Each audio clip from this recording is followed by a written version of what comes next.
Hi, I'm Sarah. We have already set our intentions and our prayers for this session, so enjoy and learn. I made a joke.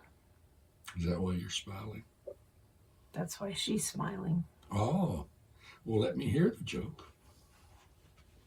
She requested to maintain that feeling of looking up at the light. Yeah. So I moved her head and there was light. I love it. Joke. Who's here today? I'll have to think up a name that you can use other than not Thane, not No Name, not Chorus.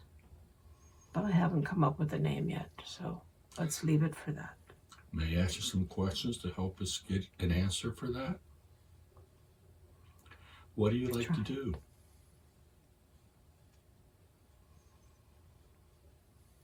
Travel, experience, explore, come here. Okay, I'll call you Explorer. I like that. Okay. Explorer it is for us, because it doesn't matter to you. No. But I will respond to that. Very good, Explorer. That's a weird name in a way, too, but that's okay. It works. Okay, I got 15 questions. I counted them while we were waiting for you to show up. Explorer, are you just one entity or are you a bunch? Could be a bunch. Right at the moment, I'm one. Okay. You never know. I know. You guys float and flit in and out. We join and we separate. Yeah, and that's how you communicate, talk. We circle around. Since Gaia is a living being, can she influence an asteroid not to smash into her, or is she at the mercy of the universe? That's a loaded question. I know it is. So give me a loaded message. Answer. In many ways, the current universe, specifically your solar system, is a result of the plan of the collective in creating this existence for you all. In that regard, Gaia can be seen to be at the mercy of the universe. However, since it's all part of the plan, she is part of the plan. She exists as part of this collective plan. Then she is accepting of a comet or asteroid or what have you. Sunspot, solar ejecta. She accepts it all.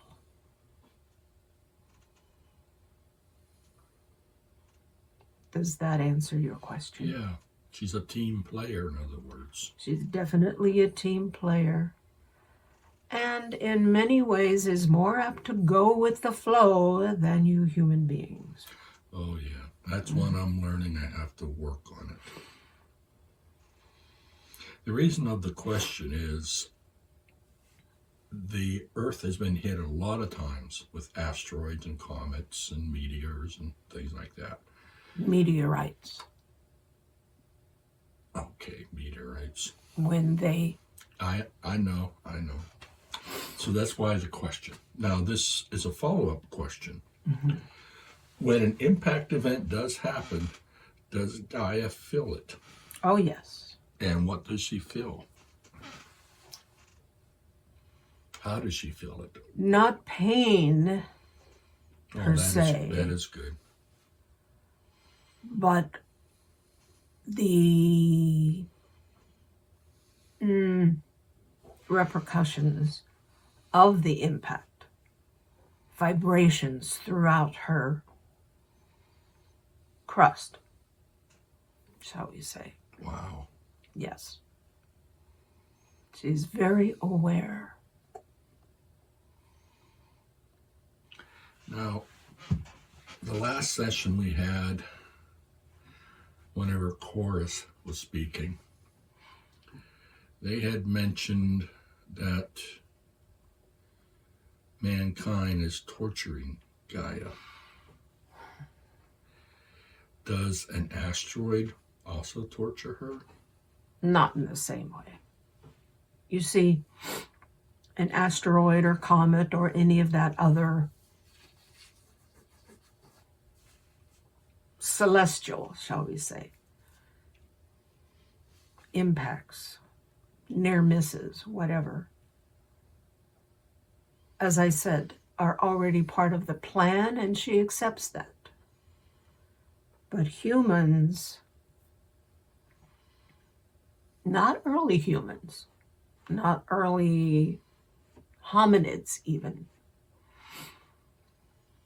were not torturing her. But the current situation of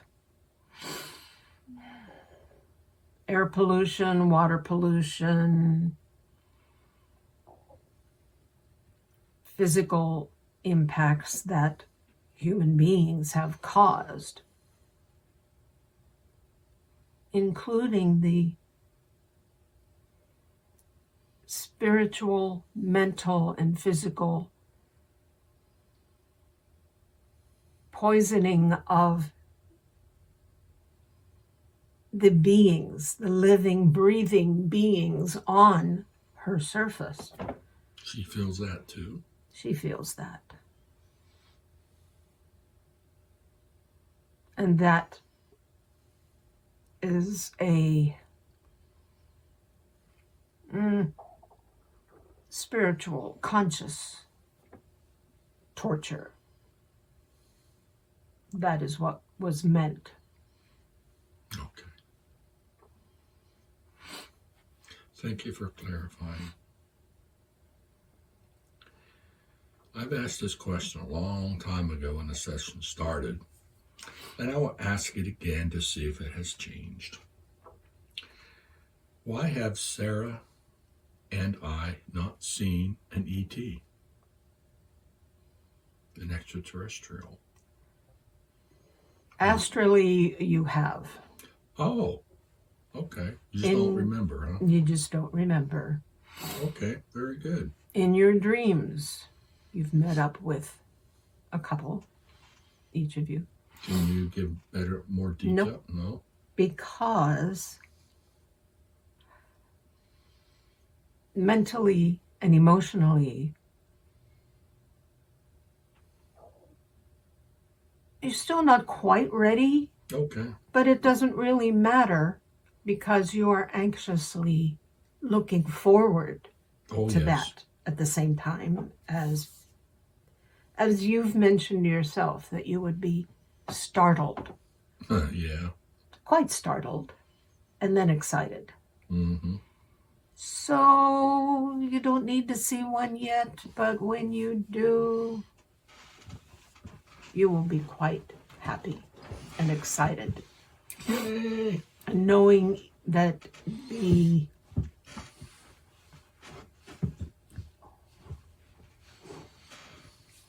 end of anticipation has finally arrived.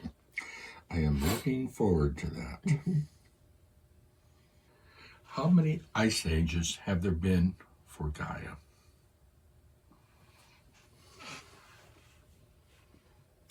I think your geologists have figured that out. Oh, so there's none that they have missed, is what I'm... No major ones.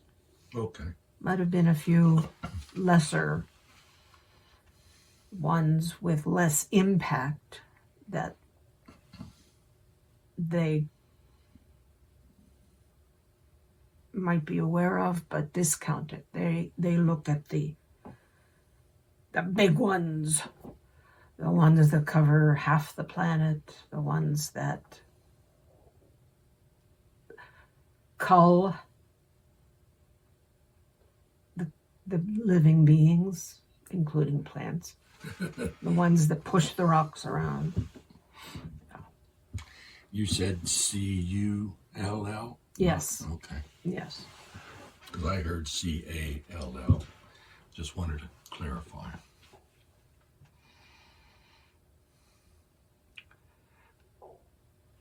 Is it a correct statement that those that worry a lot have a strong ego, and then those that are happy-go-lucky have a weak ego? I would disagree with both those Okay. premises. Explain, please. Because ego is specific to an individual, and individuals vary, as you know, in their strengths and weaknesses. And someone who is happy-go-lucky in a lot of ways has a stronger ego because the ego is more relaxed instead of tense and worrying. And those who worry a lot sometimes have a weaker ego, and that's why they worry. Oh, okay. But it varies with makes individuals. That makes a lot of sense. Thank you. Mm-hmm. That explains a lot of human nature, too. Every explanation can help, right? Yep. Right. Can negative energies remove their shroud of low energies and grow in enlightenment? If they so desire. So if they want to remain negative, they stay negative. Mm-hmm. Why wouldn't they want to change? Ask them. Okay. I won't, but Good. I'm curious. That would be wise. Yep. I don't want anything to do with them. But energies, as you're referring to it, to them, energies, plural. Low them. energies. In low energy, low vibrational beings are still beings, and they Yes. choose. As you know, the lower the vibrations, the more apt a being is to want to stay that way to see how much chaos, if any, they can make. But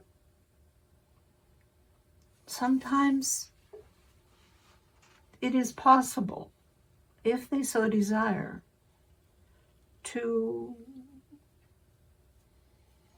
raise their frequencies. It might start accidentally, and then they find out, oh, this is okay. And then, just like anyone who learns, through learning, they grow. Does that answer your question? Yes, it did. And I'll have more later. Mm-hmm. Not Of right course. now on that one. Of course. In a previous session, we learned about the Martians who had an ability to work with Father Mars to create things that the Martians needed to live. Is this type of ability or action possible on Gaia? It happens every day.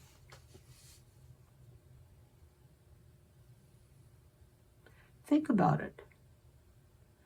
Gaia produces on her surface what her human beings need.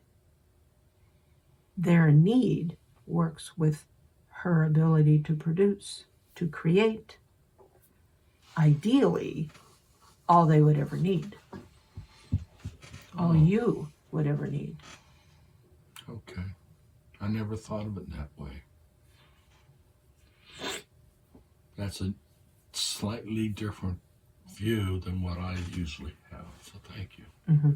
You were thinking of construction of buildings and dwellings, and well, in a way, Yeah. Gaia does that, has done that all along. I was thinking more of the idea that the entities who want it built would use their energies, their frequencies in sync to make things happen. But that is what human beings do as well. Whether you use I'm your confused. energies to create wood and concrete and electrical wiring. Oh, okay. It's just that most human beings are not aware that that is what's happening. I wasn't. Right. In fact, probably 99.9999% of human beings are not aware that's what happens. Okay. And in some ways, there are beings who can utilize their energies in sync with various parts of their planet to create something a little different than what you human beings do, but it's the same concept. Different processes, same results. Yes. Can you go into a little more depth on that, please? Well, the Martians were brought up, or in speaking with the Martians, or learning about the Martians, however you want to put it,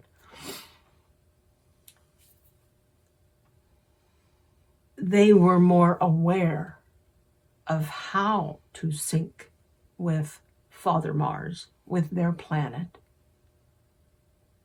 in a more jointly conscious manner as to achieve their goals without bringing any harm or detriment of any way to Mars, to their planet. So, in a way, I believe what you were considering was that maybe they'd use mental telepathy to create a dwelling for someone. It wasn't quite that way. It was more of their energies asking Father Mars to sync up and show them how best to achieve their goals, what they desired, without bringing any harm.